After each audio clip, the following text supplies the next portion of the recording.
Можеме? Почитувани представници на медиумите, почитувани граѓани, ценета јавност.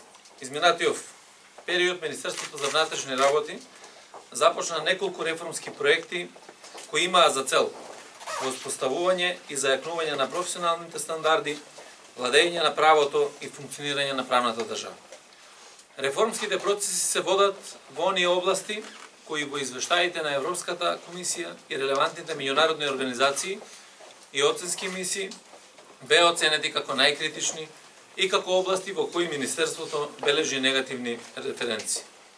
За жал, станува збор за области кои се најсуштествени во оваа Министерство и кои се од исклучителна важност за гарантирање на безбедноста на државата, сигурноста на граѓаните, а една од нив е безбедносно-разузнавачкиот сектор.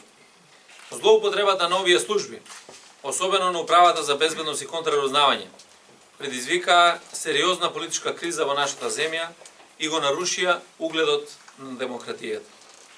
Пред една година започнавме со реформа на системот на следењето на комуникации, кој во извештајот на експертската група беше посочен како клучен инструмент за злоупотреба и незаконско действување од страна на тогашните носители на власт.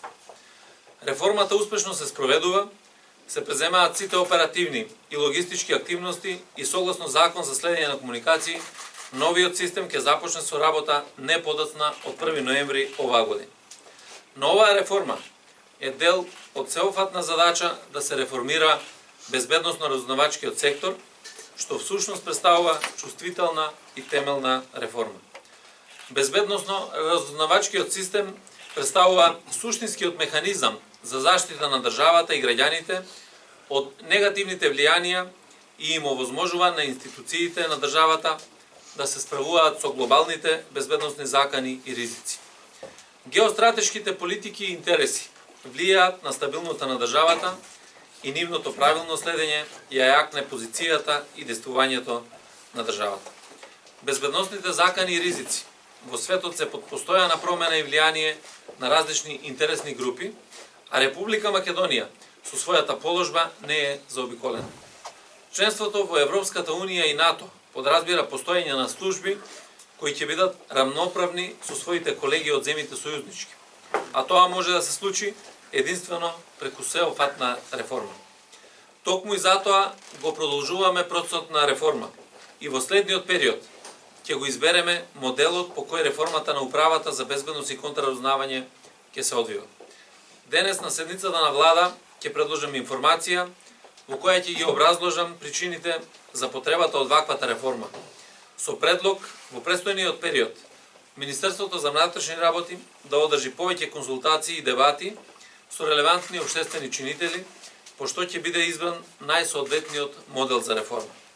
Овој консултативен процес ќе го води работна група, која ќе се формира со представници од надлежните државни институции, но и со представници од академската област, како и граѓанското општество. Нашите очекувања се дека овој консултативен процес треба да се одвива во текот на месец октомври и да заврши не подоцна од 15 ноември. Потоа на владата ќе се соопштат наодите од консултациите и ќе се донесе одлука за моделот. Оваа одлука ќе биде проследена и со соодветен акцијски план, кој ќе содржи мерки и активности за реформата на овој сектор.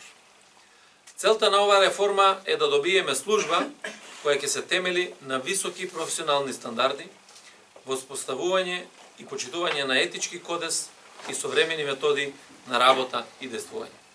Оваа служба мора да биде заштитена од негативни политички влијанија и нејзина единствена задача и должност ќе биде да ги штити и да ја гарантира безбедноста на државата и сигурноста на граѓаните. Благодарам на вниманието.